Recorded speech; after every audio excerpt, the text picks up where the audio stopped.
Hello and assalamu alaikum everyone. Hope you're all doing fine. Welcome to yet another episode of the series A Book and Its Author. So, we've talked about a lot of things in this series, starting from, mental health, starting from writer's perspective, starting from, efforts against gatekeeping, etc. And today, what we're going to do is we're going to compel or we're going to, talk about this one particular way of writing, which is so much insightful.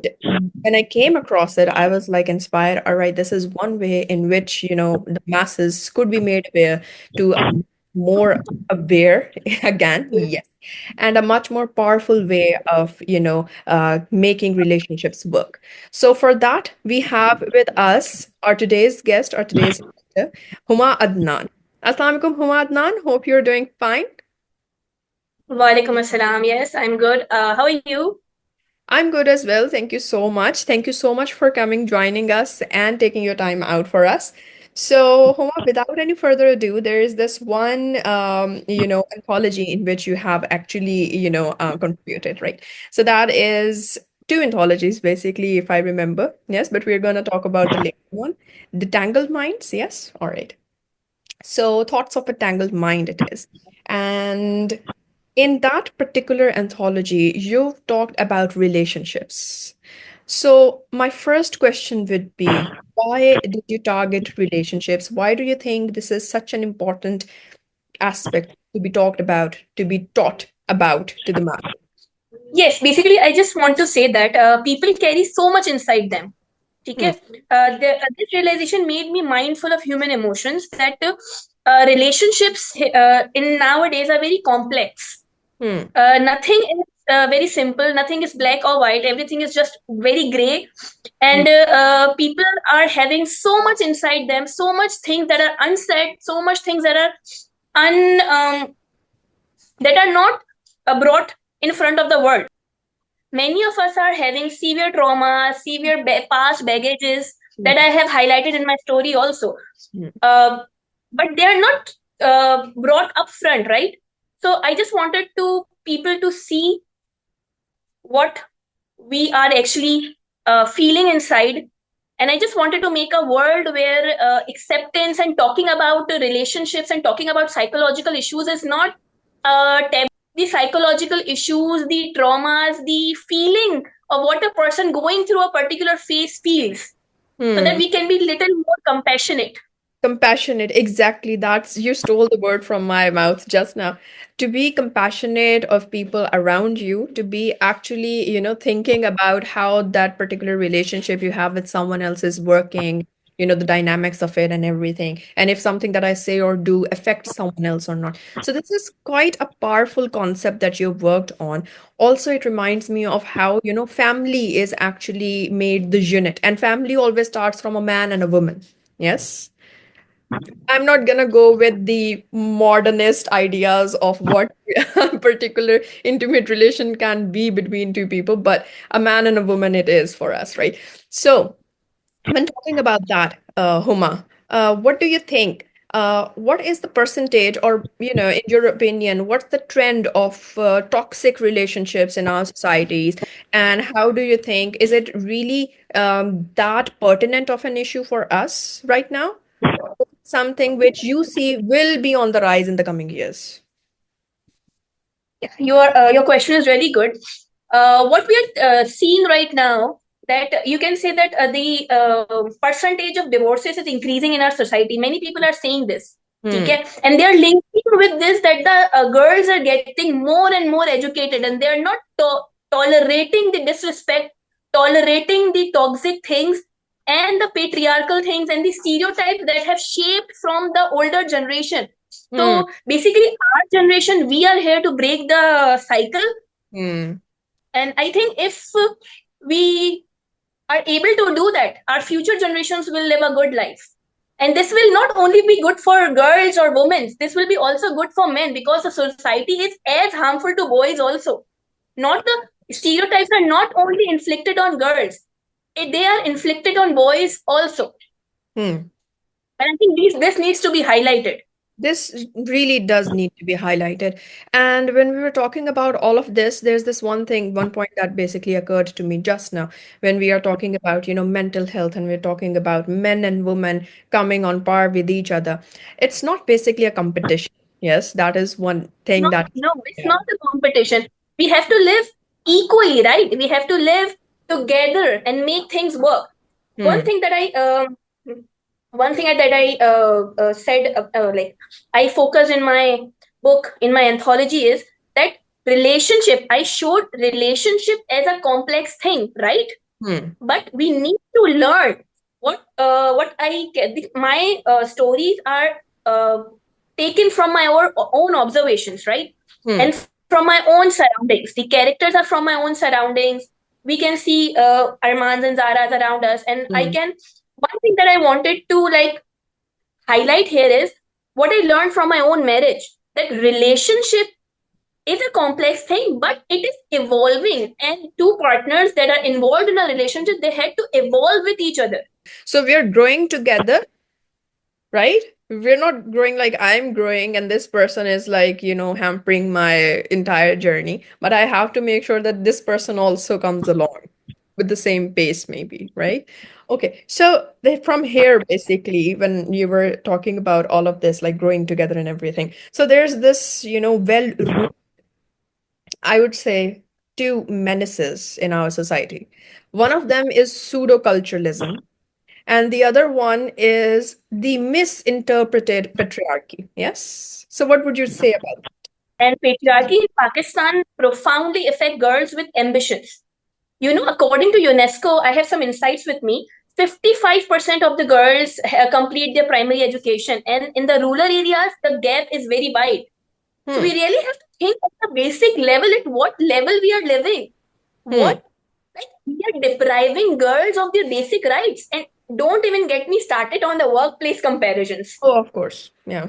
Girls are always like societal norms, the society, stereotypes of the society confine women to the domestic roles, right? Hmm. And they confine male to the professional and career and the breadwinner role. But Hmm. what if they don't want to live like this? Yeah, or the right to choose for themselves in a way, right? But that doesn't Yes, make us, I just want to clarify this one particular, point over here that giving someone the power to decide for themselves doesn't really have to be like, that the person may become a rebel in the society or something like that. A saner voice is that if a woman, if we will give them the platform to express themselves, then there will be no rebellion. exactly. Everyone will understand each other. That is my motive. I want to raise the emotional intelligence so that we can communicate better, we can understand each other better. So Hmm. that would be a good place to live in, right? That world would be a good place to live in. Very true. The people that are suffering don't have to hide their traumas, don't have to hide their baggages. We would be able to show our vulnerable side. Oh, of course. Like, of all of this that we're talking about, there's this one thing that I know will be misinterpreted is that, when we're talking about giving women the power to actually go out and work for herself or earn for herself, it basically also kind of, goes parallel with the idea that, it kind of triggers them that, all right, a housewife role is not really appreciated. But that's not true. That's not true at all. You're a mother yourself. Yes, you're a wife yourself. So you too understand that, house or maintaining your, for a woman, maintaining my house and keeping it alive is actually on me. And that is something that I should be proud of. I agree with you that being a housewife is also a very big job. And Hmm. that also requires perfectionism, and that also required full on dedication. I really appreciate all these housewives, our mothers, our sisters, everybody around us. Hmm. But I really want to add one thing here, that maintaining house should not be only on girls. Exactly. Basically, basic life skills should be taught to people. Yes. Very true. Very true. So it goes with, both of them putting their efforts in. We are evolving, we are learning, and we should apply new things in our life that are benefiting us. Of course, yes, very true, Huma. So there's this one particular point over here, when that I read and I would really want to share at this point. That is that, we often say that culture of a household basically comes from the woman of that household. But then I studied deeper into it, and that's partially true. Why? Because the culture actually starts from the male head. The way he treats his wife is going to trickle down as to how that wife is going to, maintain or take care of that house. Read it somewhere that the life and the destiny of a girl depends on the male figures of her life. Hmm, that's also I true. think And the I same think goes vice this versa. sentence summarizes the whole thing. This sentence summarizes the whole thing. Exactly. So it basically puts both as, that those power heads as an, and if they go away from each other, if they decide to part ways in the middle of the project that they are forming a family, then, everything's gonna get destroyed, sorry. So, all right, much detail into that. We're gonna pull back ourselves to your work and we're gonna talk about your writing style now. So you have a very unique writing style. You talk about two people, you put their story out, and at the end, you come up with their point of views as well. POV of Zara, POV of the Arman. So, like, what gave you the idea? And how did you come up with such a compelling idea that this is how, the masses would understand that both of them are of importance? What inspired me to write about psychological issues, it's just I don't want to just highlight the psychological issues of relationship of a person, but I Hmm. want to highlight what a person feels during a certain problem. For example, if I'm having a panic attack, I want to people to know that what it feels to be like in a panic attack. Hmm. That will bring more empathy. And the most fascinating book that I read that showcased this entire thing was Metamorphosis of Franz Kafka. Uh-huh. The transformation of Gregor Samsa into an insect was Huh. just a very instantaneous nature of mental illness that for a person suddenly finds himself in a certain situation, right? Hmm.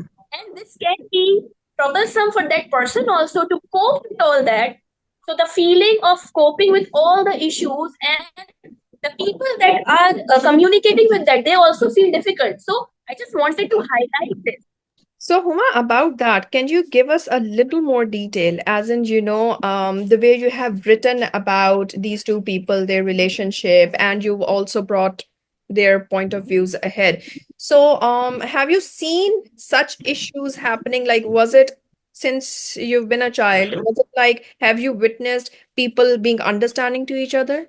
Or have you witnessed the very opposite, which you are now, telling the world about? Like, where did that basically originate from, your thought? Was it a positive thing or was it a negative thing that you witnessed?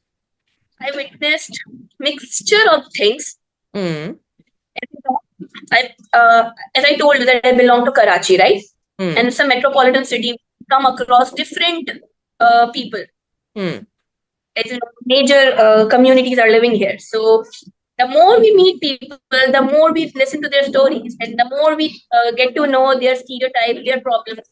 mm. So I can say that I experienced mixed things. Some people were very understanding, and some people I saw were very much apart from their partners. So when we're talking about them, even if I talk about your friends, so Huma, before she became a writer and she started addressing this and all, was she also addressing this before that? Not in her writings, but otherwise in her dialogues, maybe. Were you doing that? It's just I would say, okay, I have always believed that we human are here for a greater purpose, right? And I just wanted to give back to society, to give back to world. I think that is my purpose. I wanted to give something back to the world. I was very depthful of the psychological issues and the things, but I would really accept one thing here that when I personally went through these issues, then was the time that I realized the complexity, and then I was much more. I would say that I was much more enthusiastic or wanted to share this to the world, that Hmm. what a person feels, Hmm. So what that's a relationship is basically like. you being emotionally intelligent. And I really wish more people could become this much emotionally intelligent in our society. And it would be an This is answer the and motive of my writing. exactly. So it would be a solution to so many problems that we're facing today. Also, it brings me to this particular question. You talked about human purpose. Yes. So human purpose also, is very much linked with human power or ability to decide. Yes. And when we talk about human decisions, it basically relies on what kind of lessons have we learned from life, or what kind of influences we have had in our life, external as well as internal. When I talk about internal, it's going to be my motives, how they've been set. So when we talk about human decisions and human purpose, we need to be able to understand that it's not always going to be purely us deciding for ourselves. There's a lot that influences us, yes, from family and from There are external. different factors that influences us. Basically, our decisions are influenced by our surroundings. Exactly.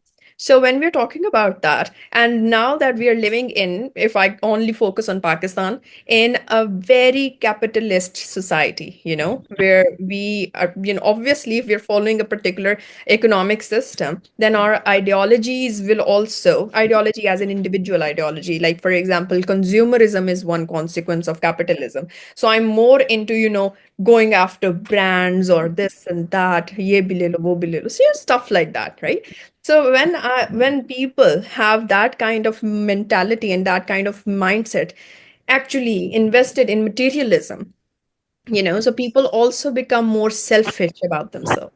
So in such kind of a charged society, how do you think will it be the most, effective manner of bringing them towards, a kind of realizing that, okay, this kind of lifestyle that I'm basically falling for is not actually my own decision and is not actually rational. Rather, I should think otherwise.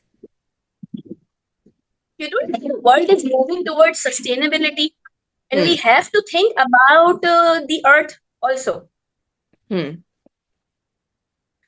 And in my opinion, the coming generation, I would add here the Gen Zs, Hmm. are more considerate towards the environment. And if we enhance this, if we apply these things in our life little by just incorporating little things, so I think we can make a bigger change. It's just my opinion that we should start small. The society will see bigger change. If I'm able to change myself or my daughter or my husband, or, sorry, or any other person of my family, then the change has started. Then the revolution has started. Exactly. That is actually a very powerful way of thinking, that one step at a time. We have to take baby steps towards a bigger change. So yes, that's actually, Whenever a person want to bring a change, we have to start with baby steps. Change cannot be brought overnight or just in a moment. of course, that's It's a actually, long, continuous process. that's basically when, someone comes up to you, and if someone succeeds, the other people would be like, all right, this is your overnight success. You're so lucky. You've been so lucky. They actually don't know the entire backstory. There have been so many failed attempts behind that particular one, chance, important to say, that one particular event in our entire lives where we succeed at something. Yes, so that To is what. get Hmm. one successful chance, we have to try 100 times, right? True, And true. nobody see those 100 times, those hard works, those woken up nights that we Hmm. worked selflessly. Nobody Hmm. sees that. Nobody No, sees the struggle. They only see the end product. And the we end. have to, and this is something that I wanted to add here, that we have to show the struggle to the world. Right now, we are living in the era of influencers and everything, right? And we just see really good things. We just see them accomplishing things that we want to accomplish at the age of 23, 25, right? But Hmm. please, I want the world to see the struggle, to see the real side. Hmm. And to Nothing is appreciate as that good. part of it. Nothing is good always. Yes, it's a like quotation or something that the journey is itself something very important, not the Viable. destination, Yeah. right? True, true, true, true. And it is also part of this, it's part of lyrics of this particular song. It's in Hindi, I guess. Safar to खूबसूरत है मंजिल से भी. It's a love song, but it has a deeper meaning to it if you put their minds to it.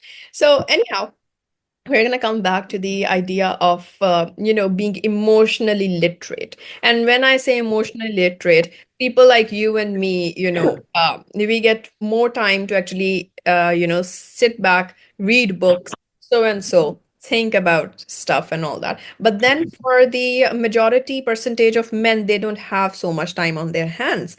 And, so there's this one particular issue or concern which is rising with every day, and that is lit men are disappearing. Lit men means that, men who were actually into literature, who were actually into pondering on such, stuff like something as basic as emotional intelligence. So, what do you say about that? This is a very complicated question, I would say, because bringing a change in someone, we can't do that. If we really want to make lit men, we want lit men around us, so that we have to start from the very basic. We have to start at the initial stage. I guess I would say Montessori stage. Then we would be able to make such men. I won't be able to bring a literature change or this type of change or make my husband a reader. I won't be able to do that because he is shaped as he is. So if I want to change the entire men community or I want to bring a change in the entire community, I have to start at very basic point. And that is our kids. This is, actually very true. I basically read about this one single sentence that makes all the sense. And that is, instead of working on broken men, it's actually easier to start with a young boy.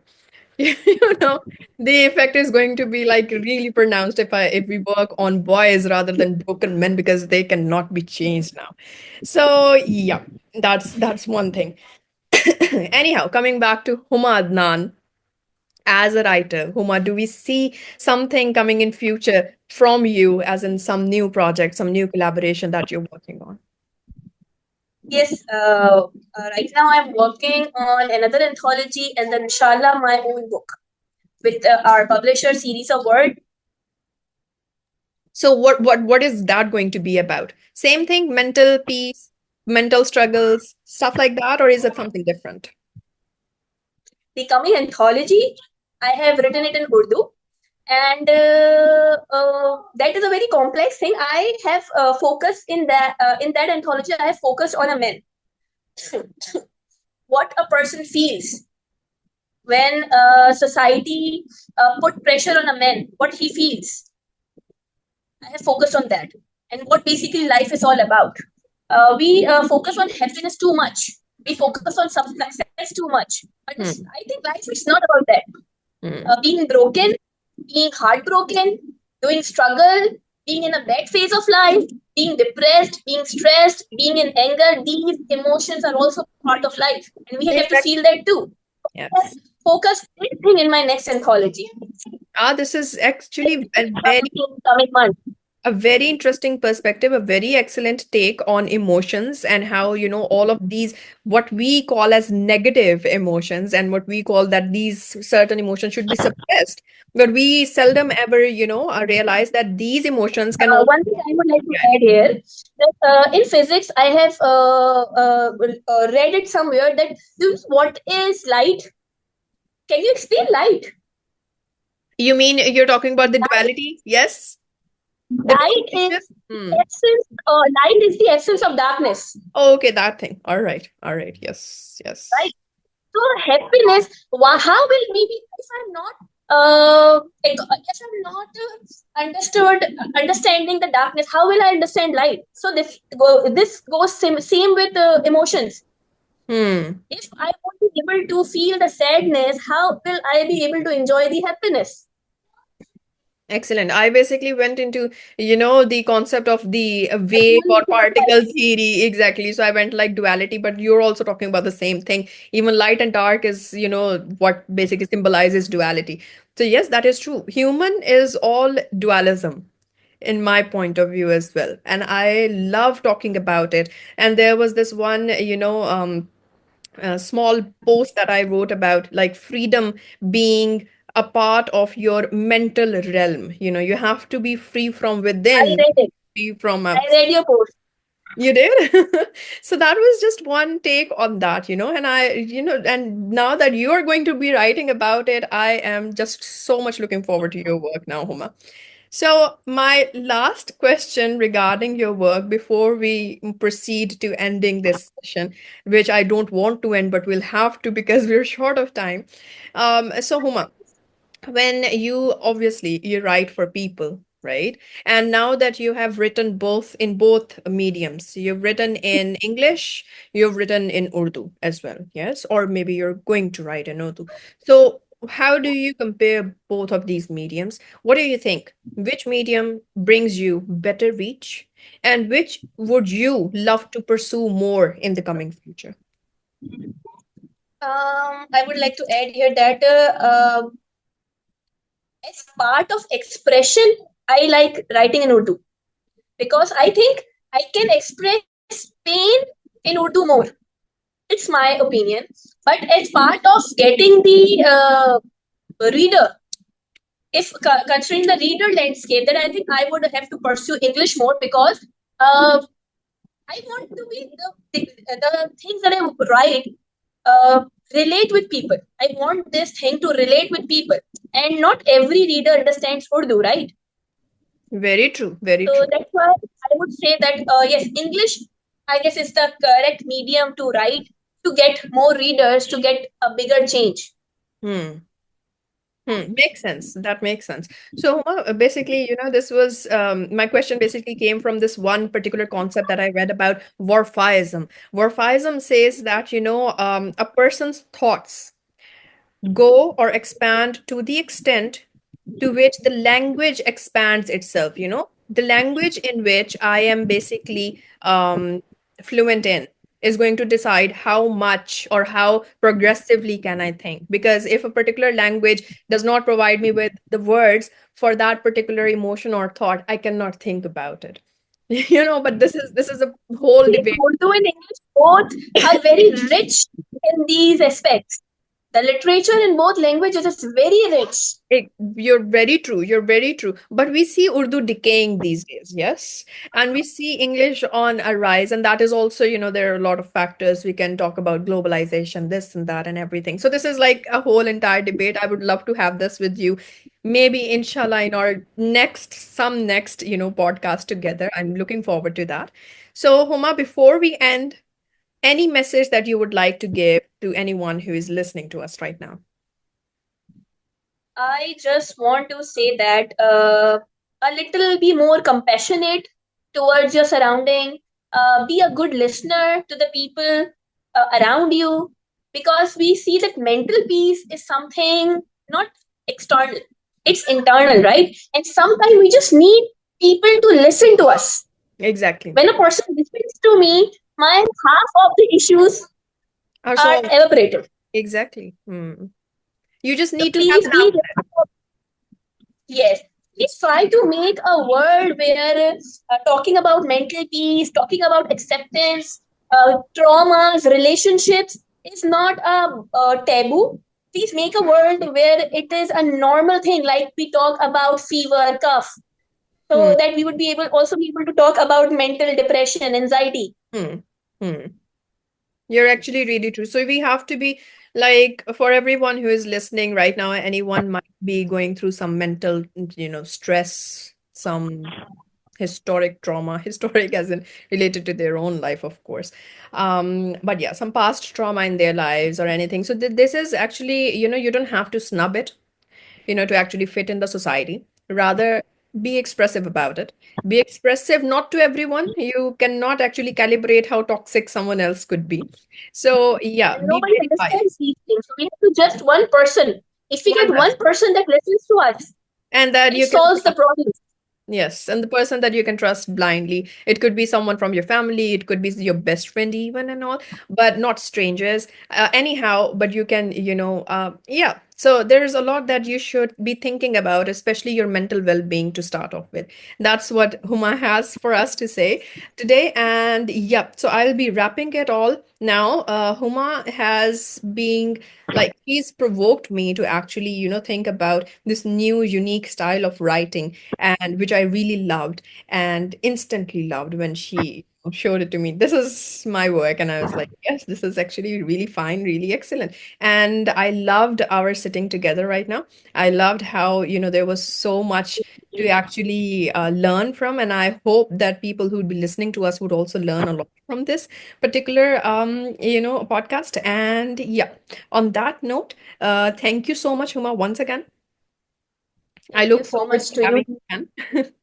Oh, you're welcome. You're welcome. So, yeah, for everyone who has been listening, take good care of yourselves, take good care of your mental being, and with that, Allah Hafiz. Yeah.